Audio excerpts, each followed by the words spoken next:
La couleur de la peur. Avant-propos.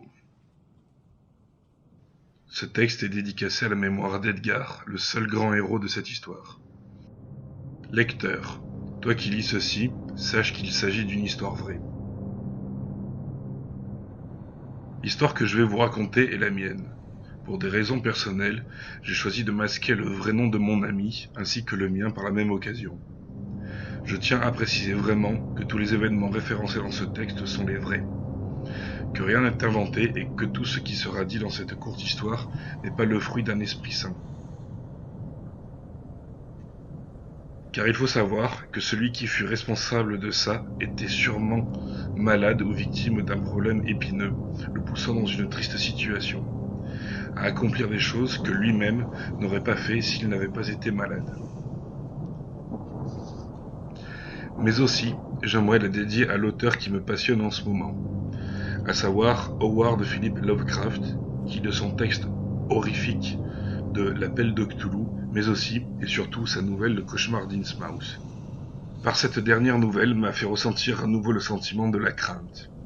Cette crainte qui vous prend aux tripes et qui vous donne le sentiment que la peur est absolue. Le tout joué dans le noir le plus profond et dans la nature la plus dense, qui en somme aurait certainement plu à Lovecraft et l'aurait inspiré, j'en suis certain. L'auteur. En juillet 2009, nous étions dans le salon d'un ami, dans le centre d'une des nombreuses villes du sud de la France. Ce soir-là, nous discutions dans nos fauteuils, avec pour habitude de fumer du bon tabac brun dans une pipe et de philosophie sur la vie en général.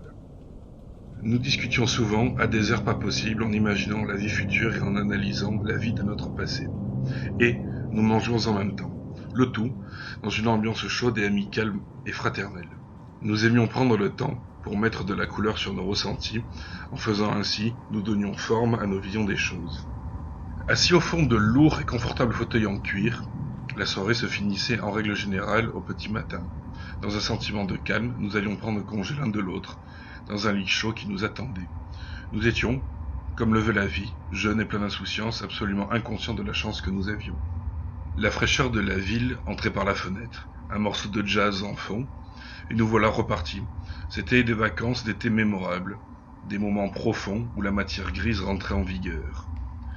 C'était ce que je classe dans ma mémoire comme étant la belle époque, où tout était normal et naturel. C'est au cours de l'une de ces soirées qu'au fur et à mesure de la discussion, mon ami et moi avons eu l'idée d'un camping sauvage non loin d'un refuge pour animaux abandonnés. Le refuge étant lui-même installé à côté d'un cours d'eau, on se dit que l'endroit était parfait. Et, rapidement, nous avions organisé notre soirée, matériel et quelques idées d'activités de discussion. Le lendemain, nous nous donnâmes rendez-vous en fin d'après-midi pour l'achat de victuailles, préparation des sacs et hop, nous voilà partis en direction du lieu. Nous étions à pied. Mon ami, ayant son chien, nous fîmes bonne route et il en fut ainsi, dans la joie et la bonne humeur, riant et le sourire aux lèvres. Je me souviens que devant le refuge pour animaux, les nuages gris et lourds qui commencèrent à se former sur nos têtes et la question du risque de pluie fut évoquée. Question qui ne fut pas posée avant à cause de la chaleur. Fiers et forts, nous nous rassurâmes en nous disant que le risque était minime et nous nous installâmes dans un coin, peu à l'abri, au bord de l'eau, trouvant le coin charmant. L'installation se fit dans la bonne humeur, bien que, un peu fatigué de la chaleur, éprouvé par la marche et surtout en questionnement à cause de la pluie qui se préparait sur nos têtes. Nous nous fîmes manger sur place et nous mangeâmes notre repas, bercés par le bruit de l'eau et celui des animaux du coin, conjugué à un léger grondement soudain dans le ciel qui laissa en fait place rapidement à une légère pluie. Ce qui, au final, nous imposa de tout ranger en vitesse et de chercher un abri. Un petit coin fut trouvé rapidement, et encore, à l'heure où je pose ces mots, je me demande encore si ce n'est pas le destin qui nous a imposé la pluie pour nous faire partir de là où nous étions, et nous protéger de ce qui va suivre. Dans la nature de certaines choses, un petit inconvénient peut souvent cacher un danger plus immédiat. La pluie ayant sérieusement entamé notre morale, nous étions plus jeunes, et je me rends compte de l'évolution de mon état mental aujourd'hui. État mental beaucoup plus dur. Mon ami, à témoin, le sien ayant évolué aussi. Nous trouvâmes abri sous un bosquet d'arbres et la pluie se calma rapidement, laissant place à une certaine fraîcheur. Nous nous installâmes alors côte à côte et on discuta ensemble pendant de longues heures. Fumant quelques cigarettes, nous ne vîmes pas passer les heures, car nous avions l'esprit aventurier durant l'instant. Il arriva donc le moment où je sentis la fatigue tomber sur mes paupières et je me porta volontaire pour rejoindre Morphée au pays du lapin blanc. Réflexion faite sur place qui fit bien rire mon ami. Je me mis dans mon sac de couchage alors et fermai les yeux, bercé par les animaux plus loin, vers le sud et au nord, un bruit de cours d'eau régulier qui bercerait n'importe quel esprit fatigué de sa journée et de ses propres émotions.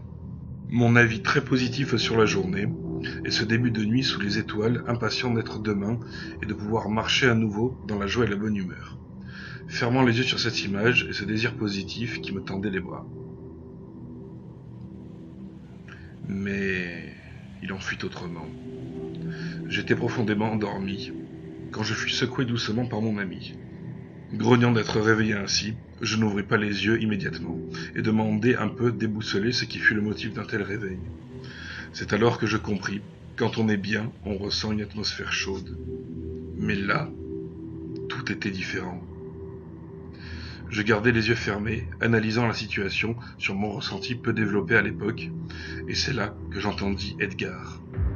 Edgar est à ce jour le chien le plus extraordinaire que j'ai connu. Jeune à cette époque, mon ami m'a appris à connaître le caractère du chien et me familiariser avec lui. À l'heure actuelle, le lien est encore plus fort que jamais. Ce chien est d'une nature délicate, aux sentiments très bien exprimés.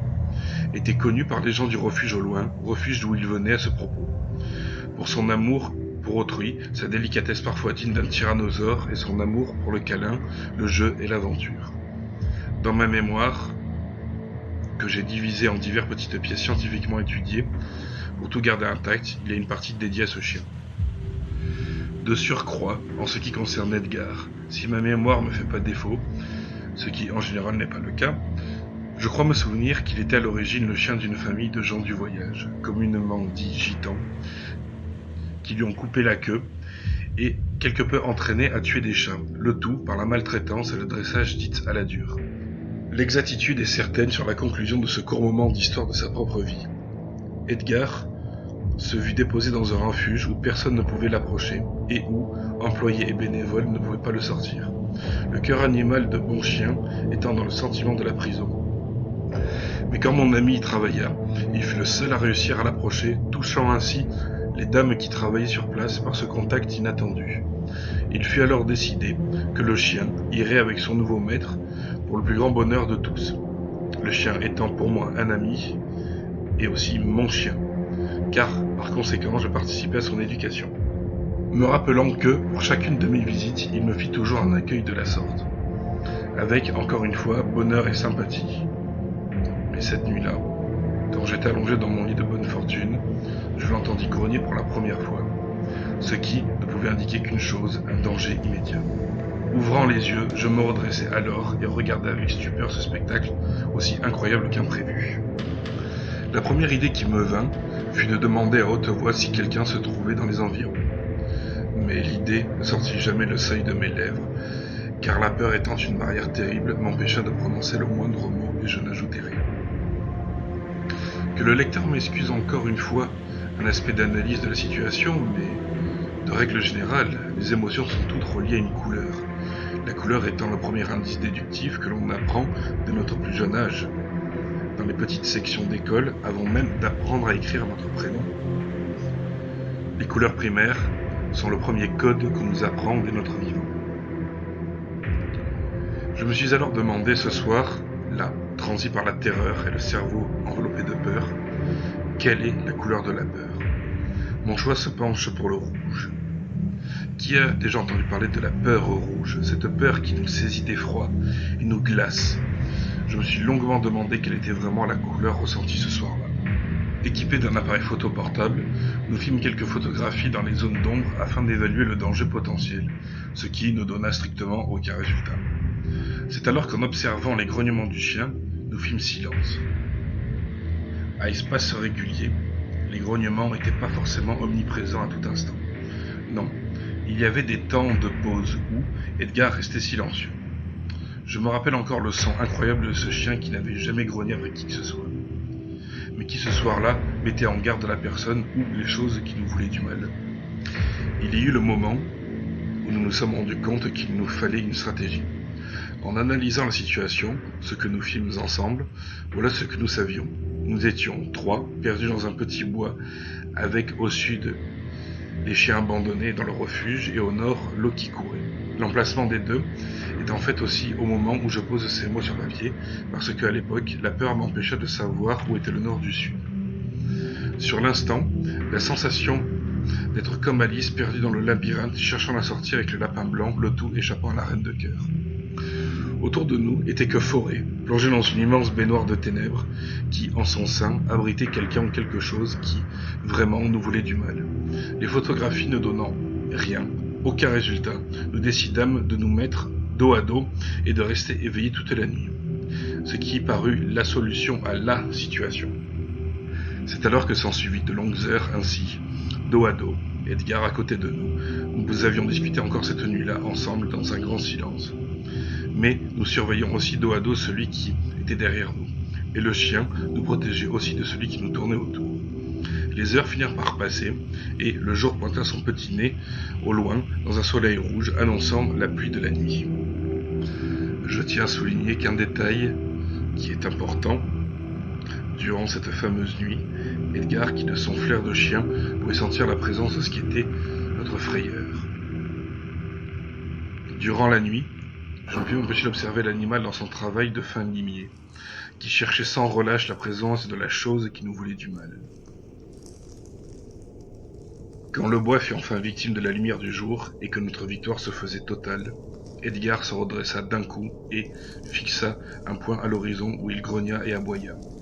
Nous suivîmes alors son regard et nous le vîmes ensemble. C'était un visage blafard et dépourvu de cheveux, les yeux grands, ronds et noirs, avec un nez fin et une bouche si fine qu'elle semblait inexistante. Cette tête, au crâne parfaitement rond et au menton si creux que c'en devenait incroyablement injurieux, rempli de victoire, je ne pus m'empêcher de regarder l'homme dans les yeux. Il disparut dans les feuillages de la nature et jamais plus on ne le vit. Reprenant nos affaires, nous partîmes sur l'instant, se jurant de ne jamais revenir. Nous marchions à vive allure et pour partir loin de cet enfer. Mais l'absence de repos nous stoppa et nous fîmes halte près d'une haie de cyprès où le sommeil du juste nous gagna tous les trois.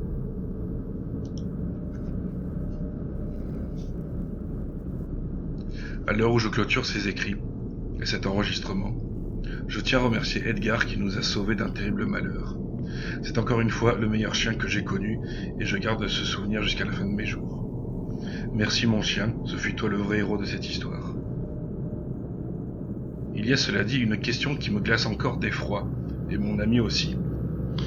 La question est la suivante. Dans l'hypothèse bien sûr que le chien ne soit jamais avec nous, avec cette menace que représente l'homme et lieu tout comme expliqué plus haut, la question qui demeure est la suivante, et j'invite chaque lecteur de ce texte à se poser la même question. Que se serait-il passé ?